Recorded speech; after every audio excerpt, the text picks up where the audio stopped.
የኢየሩሳሌም ኤጲስቆጶስ አባ እለእስክንድሮስ አረፈ። ይህ ቅዱስም አስቀድሞ በቀጰዶቅያ ሀገር ኤጲስቆጶስነት ተሹሞ ነበር። እርሱም የከበሩ ቦታዎችን ተሳልሞ በረከት ተቀብሎ ወደ አገሩ ሊመለስ አስቦ ኢየሩሳሌም መጣ። በኢየሩሳሌምም ስሙ በርኪሶስ የሚባል 110 ዓመት የሆነው ጻድቅ ሰው ነበረ። ሹመቱንም ሊተው ይወድ ነበረ። ወገኖቹ ግን አልለቀቁትም። ቅዱስ እለእስክንድሮስም ስራውን ፈጽሞ ወደ አገሩ ቀጰዶቅያ ሊመለስ በፈለገ ጊዜ እግዚአብሔር እንዲህ የሚል ቃል እነሆ ከሰማይ አሰማ።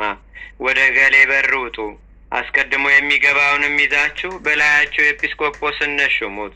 ያን ጊዜም ሲወጡ አባ እለእስክንድሮስን አገኙትና ያዙት።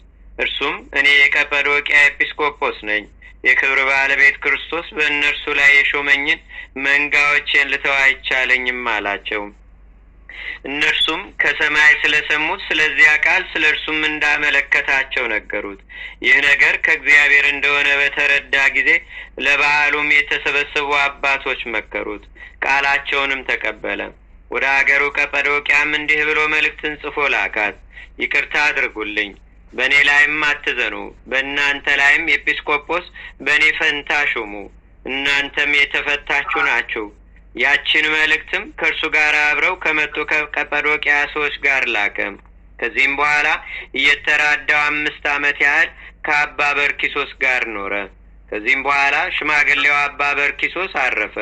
አባ እለእስክንድሮስም መንጋውን ተረክቦ እንደ ሐዋርያት በመልካም አጠባበቅ ጠበቃቸው። ከሃዲ መክስሚያኖስም በነገሰ ጊዜ ይህን አባት ይዞ በየአይነቱ በሆነ ስቃይ አሰቃየው። ከዚያም በላዩ የሚያደርጉበትን እስከሚያስብ ድረስ አሰረው። ጌታችንም ይህን ከሃዲ ፈጥኖ አጠፋው። ወገኖቹም ይህን አባት እለእስክንድሮስን ከእስር ቤት አወጡት። ገርዲያኖስም በነገሰ ጊዜ ጸጥታና ሰላም ሆነ። ከክርስቲያን ወገኖች ላይም ጥቂት ወራት መከራው ጸጥ አለ። ገርዲያኖስም በሞተ ጊዜ በእርሱ ፋንታ አማኒ የሆነ ፊልጶስ ነገሰ። እርሱም በክብር ባለቤት በጌታችን ስለሚያምን በክብር ባለቤት በጌታ ክርስቶስ ስም የታሰሩትን ምዕመናን ፈታቸው፣ እጅግም አከበራቸው። ይህም አባት በጸጥታ ኖረ። ከዚህም በኋላ ከሃዲ ዳክዮስ ተነሳ። ፊልጶስንም ገድሎ መንግስቱን ወሰደ። ክርስቲያኖችንም እጅግ አሰቃያቸው። ይህንንም አባት ያዘው።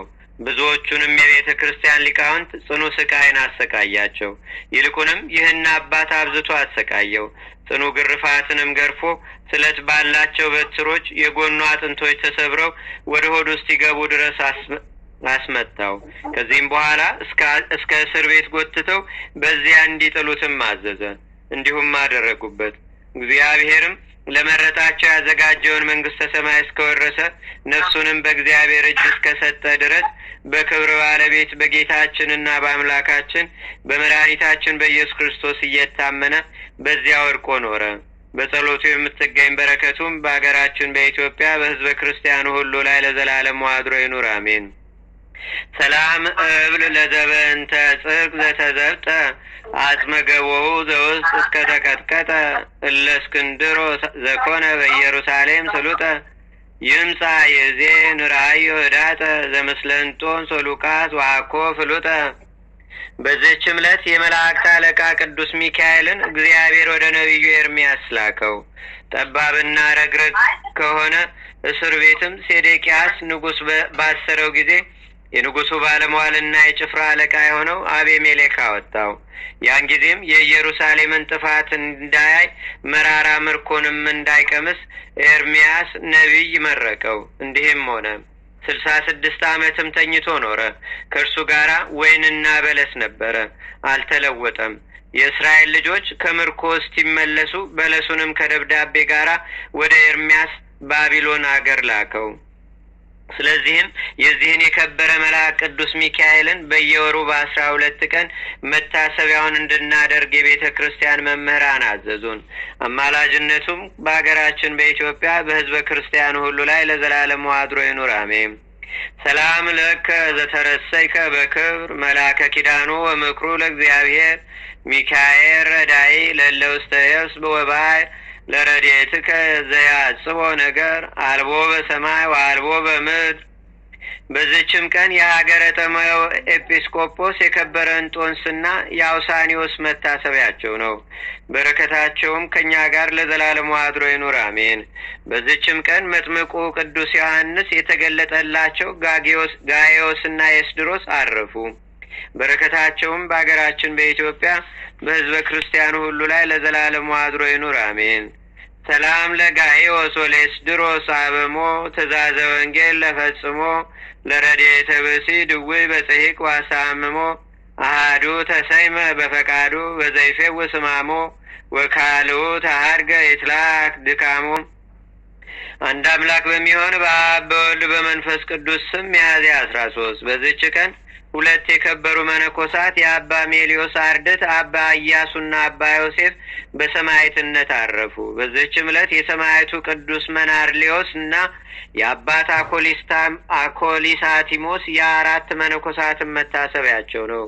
በዚህችም ዕለት ሐዋርያት የሾማት ዲያቆናዊት ሰማዕት የሆነች የዲዮኒስ መታሰቢያዋ ነው። ለእግዚአብሔር ምስጋና ይሁን። እኛንም በቅዱሳን መላእክት፣ ጻድቃን፣ ሰማዕታት፣ ደናግል፣ መነኮሳት፣ አበው ቀደምት ይልቁንም በሁለት ወገን ድንግል በምትሆን በእመቤታችን በቅድስተ ቅዱሳን በድንግል ማርያም ረድኤትና በረከት አማላጅነቷም በአገራችን በኢትዮጵያ በሕዝበ ክርስቲያኑ ሁሉ ላይ ለዘላለሙ አድሮ ይኑር አሜን። ዘአቅረብኩ ማሕሌተ ዘኪራ ይላፈ ምለተ ጸምዱከ ዘልፈ ለላነብብ ተወከብ ዘንዴቴ መጽሐፈ እንተረሰይከ እግዚኦ ጸሪቀ መለት ውኩፈ ምላቡ ውላን ዘተርፈ ነቢያት፣ ቅዱሳን፣ ሐዋርያት፣ ሰባኪያን፣ ሰማዕቶ፣ ጻድቃን፣ ደናግል፣ አዲ ወመነኮሳት ኤራን ባርኩ ባርኮ ጉባኤ ዛቲ መካን እስከ አረጋዊ ሊቅ ወንዑስ ሕፃን ለዘጻፎ በክርታስ ወለዛ ጻፎን ዘይደርስ ለዛ አንበቦ ወለዘተርጎሞ በልሳን አዲስ ወለዘሰማ ቃሎ በእዝነ መንፈስ በጸሎተሙ ማርያም አራቂተ ኩሉም ባይ ስቡረ ይማረነ ኢየሱስ ክርስቶስ። ከቅዱሳን ረድኤት በረከት ይክፈላል። ቸርነቱ ሳይሳልና ወደ ዘበሰማያት ይትቀደስ